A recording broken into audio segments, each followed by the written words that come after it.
जय भोलेनाथ। जय माँ आदिशक्ति भवानी। शिव शक्ति उपासना मिशन चैनल पर आपका स्वागत है। आज का विषय हम लेकर आए हैं कि जो साधक होते हैं या जो पूजा पाठ करते हैं या थोड़ा पूजा पाठ की लाइन में आगे जाना चाहते हैं या भगत होते हैं, भगत बनना चाहते हैं, माता सिद्धि देने से पहले, दर्शन देने से पहले उनकी परीक्षा क्यों लेती है। बहुत लोगों के मन में कन्फ्यूजन होता है कि भाई मैं तो बहुत अच्छे से पूजा कर रहा हूँ, बहुत अच्छे से माँ को प्रसन्न कर रहा हूँ या बहुत अच्छे से देवी देवता को प्रसन्न कर रहा हूँ, उनका भोग भी लगा रहा हूँ, लेकिन फिर भी मैं दुखी क्यों हूँ। देखिए, जब आप ज़िंदगी में कुछ लीक से हटके अलग पाना चाहते हैं, पूजा पाठ तो पूरी दुनिया कर रही है, सभी लोग कर रहे हैं, आप ऐसा क्या विशेष कर रहे हैं। इसका मतलब आप माता की विशेष कृपा चाह रहे हैं।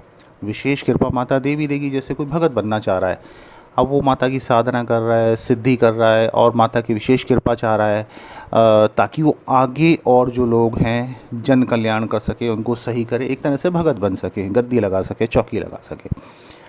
अब आप माता की कृपा तो चाहते हैं लेकिन मेहनत उस हिसाब से नहीं करना चाहते। फिर माता की सिद्धि कोई हलवा तो है नहीं कि जो लाइन में लगा है जी उसको मिल गया और काम हो गया।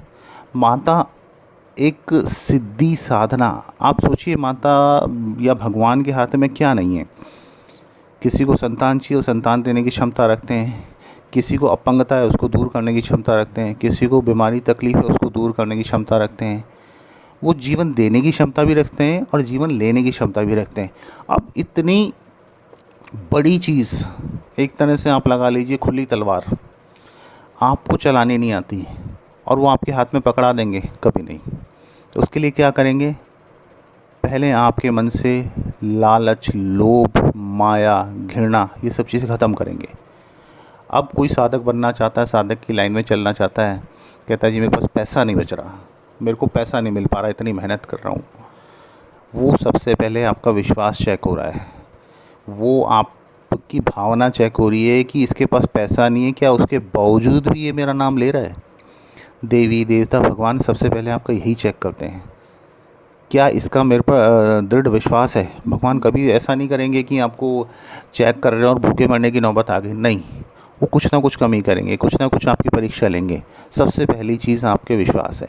जब आपका भगवान पर विश्वास बन जाता है, जब आपका देवी पर विश्वास बन जाता है, जब आपका माँ काली पर विश्वास बन जाता है या जिस भी देवता की पूजा साधना सिद्धि करें उस पर विश्वास बन जाता है, फिर भगवान दूसरा स्टेप लेते हैं। फिर वे आपके क्रोध को नियंत्रित करेंगे। अब आपके पास शक्ति है, माता की शक्ति है, उससे आप किसी का अच्छा भी कर सकते हैं, किसी का बुरा भी कर सकते हैं। अब आपको किसी ने रास्ते में चलते हुए हल्का सा कंधा टकरा गया, आप उसको गुस्से में बोल दें भैया तू मर जाएगा, तूने मेरे से कंधा कैसे टकराया, क्यों, ये बहुत छोटी सी गलती है। तो यहीं पे आपको संयम आपका चेक होता है। यहीं पे माता रानी आपका संयम चेक करती है भी कितने में गुस्सा आ रहा है, किस परिस्थिति में गुस्सा आ रहा है, आपके प्राण पे तो नहीं बनी। यही उस भगत की परीक्षा होती है, क्रोध को नियंत्रण में रखना। फिर तीसरी चीज़ आ गई, आपके पास कुछ भी है, आपके पास एक लखपति भी आएगा जब आप भगत बनेंगे, आपके पास एक गरीब आदमी भी आएगा जब आप भगत बनेंगे। किसी को कुछ समस्या हो सकती है, किसी को कुछ समस्या हो सकती है। तो आपको ये पता है, आपको अपनी साधना सिद्धि से पता है कि सामने वाले के पास लाखों रुपए हैं, आप 100, 200, 500 जो आपकी फ़ीस है या जो भी आप अपना जायज़ लेते हैं, लेकिन आपको जब ये पता चल गया तो ये लखपति करोड़पति आदमी है, तो क्या आप उससे 1 लाख रुपये मांगेंगे, क्या आप उससे 1 करोड़ रुपये मांगेंगे। या कोई गरीब आ गया, आपको पता है वो गरीब आदमी है, उसकी क्षमता नहीं है देने की, तो आप क्या उससे ज़बरदस्ती कहेंगे नहीं मुझे तो 10,000 रुपये, 20,000 रुपये, 50 रुपये देगा तब तेरा काम करूँगा, नहीं। तो क्या हुआ, भगवान आपके मन से लालच ख़त्म करेंगे। ये छोटी छोटी चीज़ें हम देखेंगे। सबसे पहला विश्वास से शुरू होता है, क्रोध होता है, लालच होता है। फिर आपके मन में दूसरों के प्रति क्या भाव है, क्या आपके मन में दूसरों के प्रति दया भाव है। बहुत छोटी सी बात है, जब आपका प्रार्थना करते हुए, माँ को याद करते हुए आपकी आंखों से आंसू निकलते हैं तो इसका मतलब माँ तक आपकी प्रार्थना पहुँच चुकी है। आप किस भाव से याद करते हैं, कितना स्थिरता है आपके भाव में, कितना कंट्रोल है आपको अपनी इंद्रियों पर। कोई आपके पास अच्छा लेडीज़ भी आएगी, जेंट्स भी आएंगे, कोई सुंदर भी होगा, कोई बदसूरत भी होगा, क्या किसी बदसूरत से ज़्यादा घृणा करते हैं हम। क्या किसी को बहुत खूबसूरत कोई आता है उससे ज़्यादा आपकी तरफ लगाव है। आपका अपने मन पे संयम है कि नहीं है। ये सारी चीज़ें परीक्षाएं हैं। कोई पहले हो जाती है, कोई बाद में हो जाती है, कोई दूसरे नंबर पे, कोई तीसरे नंबर पे, लेकिन ये परीक्षाएं तो हैं।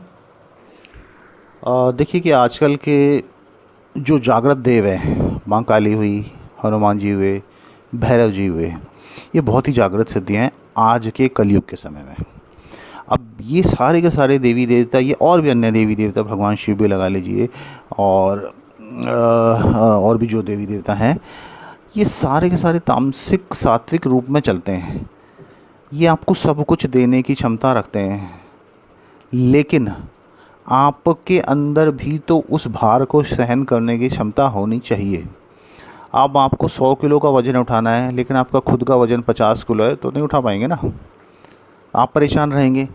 तो ये बड़ा लंबा समय निकलता है साधना सिद्धि के द्वारा, साधनाओं के द्वारा, पूजा पाठ के द्वारा आपकी बॉडी को, आपके मन को, आपके शरीर को, आपकी आत्मा को देवता के साथ अलाइन किया जाता है।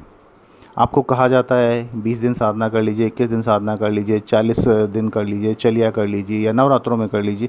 वो क्या है? वो आपके और भगवान के बीच का अलाइनमेंट है। वो जो ताकत, वो सिद्धि, या जो प्रक्रिया आपको दिया जा रहा है, जो चीज़ आपको दी जा रही है, उसके लिए आपको उतनी मेहनत और उतनी ताकत की ज़रूरत है। आपको एक नंगी तलवार दे दी, आप उसको चलाना नहीं आते, आप खुद का नुकसान कर बैठेंगे। तो क्या, उससे पहले आपको ट्रेनिंग दी जा रही है। ये परीक्षा जो होती है, एक तरह से आप सोच लीजिए, आपको ट्रेनिंग है, आपको मजबूत किया जा रहा है, आपको दिखाया जा रहा है। भगवान आपको भूखा नहीं मरने देगा। अगर आपको भगवान पे भरोसा है तो, माता काली पे भरोसा है तो हनुमान जी आपको भूखा नहीं सोने देंगे, वो परीक्षा जरूर लेंगे।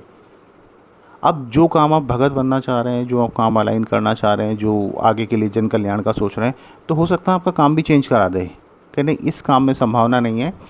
वो आपको लाखोंपति करोड़ोंपति बनाने की क्षमता जो दूसरे को दे सकते हैं, तो आपको क्यों नहीं देंगे? आप में क्या बुराई है? आप तो बल्कि उनके एक खास बच्चे हो गए। आप खास तौर पे माता की आराधना कर रहे हैं, आप खास तौर पे भगवान की आराधना कर रहे हैं, आप विशेष तौर पे माँ काली को याद कर रहे हैं, भगवान भोलेनाथ को याद कर रहे हैं। तो आप तो, आपसे तो ज़्यादा लगाव हो गया उनका। तो क्या करेंगे? आपको अलाइन करेंगे। अलाइन करने का मतलब क्या हुआ कि आपको सही पथ दिखाएंगे, सही रास्ता दिखाएंगे, मार्गदर्शन देंगे। हो सकता है कहीं कोई काम आप ऐसा कर रहे हो जो कि आपके आने वाले टाइम के लिए सूट ना करता हो, या भगवान को नज़र आए इसमें तो घाटा उठाएगा, तो आपका काम चेंज कराएंगे। आप परेशान हो जाएंगे, यार मेरे तो सब काम धंधा बंद होना शुरू हो गया, मेरे को तो ये परेशानी, मेरे को तो वो परेशानी। परेशानी नहीं है, वो परीक्षा है। इस परीक्षा में जब आप पास होंगे, देखिए भगवान, आप माँ से आप लाखों करोड़ भी मांग सकते हो, दे देंगे, लेकिन उससे बेस्ट क्या है? उनकी कृपा मांगिए, उनका आशीर्वाद मांगिए। वो हो गया तो कोई चीज़ आपके लिए इम्पॉसिबल नहीं रहेगी, कोई चीज़ आपके लिए मुश्किल नहीं रहेगी। आपको आगे से आगे चीज़ों का पता चल जाएगा क्या होने वाला है। शाम को देखिए, मेहनत सारे लोग करते हैं, काम सारे लोग करते हैं, रोटी सब्जी सभी खाते हैं, लेकिन आपके अंदर वो विशेष बात होगी, वो विशेष गुण होगा, या आप माँ के प्यारे बच्चे बनेंगे, ताकि आप औरों का भी जन कल्याण कर सकें, लोगों का भला कर सकें। तो ये जो परीक्षा होती है, इससे घबराइए मत, विश्वास अपना दृढ़ रखिए, विश्वास अपना मजबूत रखिए। माँ सिर्फ आपको चेक कर रही है कि कितना मेरे पे भरोसा है, कितना मेरी शक्तियों पे भरोसा है, कितना मेरे काम पे भरोसा है। और एक और बड़ी बात आपको बताता हूँ, कई बार हम लोग देखते हैं कि आज हमने एक देवता की पूजा करनी शुरू की, जैसे ही हम पूजा शुरू करते हैं ना, आपके आसपास एक ऑरा बनना शुरू हो जाता है, उनकी कृपा बननी शुरू हो जाती है। लेकिन हम लोग क्या कहते हैं, नहीं नहीं, ये तो मेरे साथ होना ही था, ये तो मेरा टाइम तो पहले से ही अच्छा था, वो तो बस चांस की बात है। नहीं, वो भगवान की ऑरा बनने से, भगवान की कृपा बनने से आपके काम कुछ जल्दी बनना शुरू हो जाते हैं, आपको चीज़ों का आभास होना शुरू हो जाता है। लेकिन कई लोग क्या, जल्दबाजी में, नहीं मेरा अभी इतना काम नहीं बनना, जितना मुझे चाहिए था उतना नहीं हो पा रहा, मैं अब इनको छोड़ के ना दूसरे भगवान की पूजा करता हूँ। वो मत कीजिए। आपकी बनी बनाई ऊर्जा, आपकी अर्जित की हुई सारी ऊर्जा फिर नीचे चली जाती है, आपकी करी हुई सारी मेहनत फिर मिट्टी में चली जाती है।